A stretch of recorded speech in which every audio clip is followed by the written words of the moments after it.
Vranë me thik noteren me qëllim për ta grabitur arrestohen 3 shqiptarë. Si ndodhi krimi? 3 shqiptarë u arrestuan si autor të dyshuar për vrasjen e një notere e 69 vjeçare, Mariza Terceti Papadata, në Zakinthos në Greqi. Në pranga kanë Mbabe Bir dhe Xhaxhai, të tre të përfshirë në vrasjen makabre në shkurt të këtij viti. Ata i bën prit noteres teksa ajo kthehej në shtëpi dhe ju futën me dhunë në banes.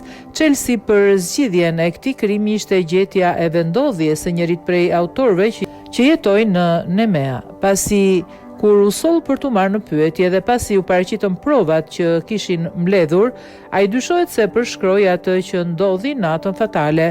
Sipas mediave greke, ai dëshmoi se kishte shkuar në Zakinthos një ditë para vrasjes, pasi ishte marrëvesh me bashkëpunëtorin tjetër që jetonte në ishull dhe e dinte se gruaja fatkeqe kishte para në posedim për të kryer grabitjen. Sipas të njëjtave burime, dy burrat qëndruan në një nga apartamentet me qira në pronësi të tij. Sipas dëshmive të dy të tjerëve, autorit të vrasjes dhe të nesërme në vu në zbatim planit tyre.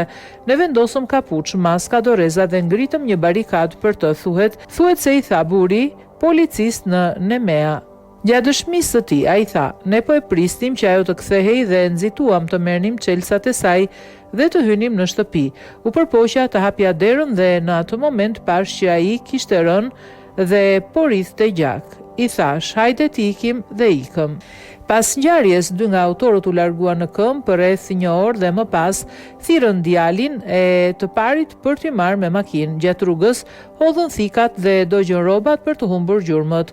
Për rreth 2 muaj pas vrasjes, ata thuhet se nuk kontaktuan fare mes tyre, përveç disa telefonatave të rralla në përpjekje për të shmangur lidhjen e tyre me ngjarjen. Sipas informacioneve policore, të dy burrat, babai dhe miku i tij nga Nemea, punonin në ndërtim dhe vendosën të kryenin grabitjen me në shënjestër noteren që banonte vetëm.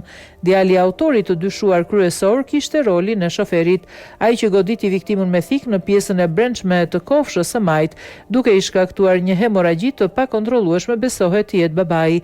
Megjithatë, ai nuk e ka pranuar autorsinë e aktit, ndryshe nga bashkëpunëtorët e tij, përfshirë edhe të birin. Viktima u gjet pa ndjenja mëngjesin e nesërm nga i biri pranë shkallëve të hyrjes së shtëpisë afër makinës së tij. Ekspertiza mjekoligjore konfirmoi se vdekja kishte ardhur si pasojë një plage të shkaktuar nga një mjet impret dhe çpues, e cila shkaktoi gjakderdhje masive dhe vdekje të shpejtë.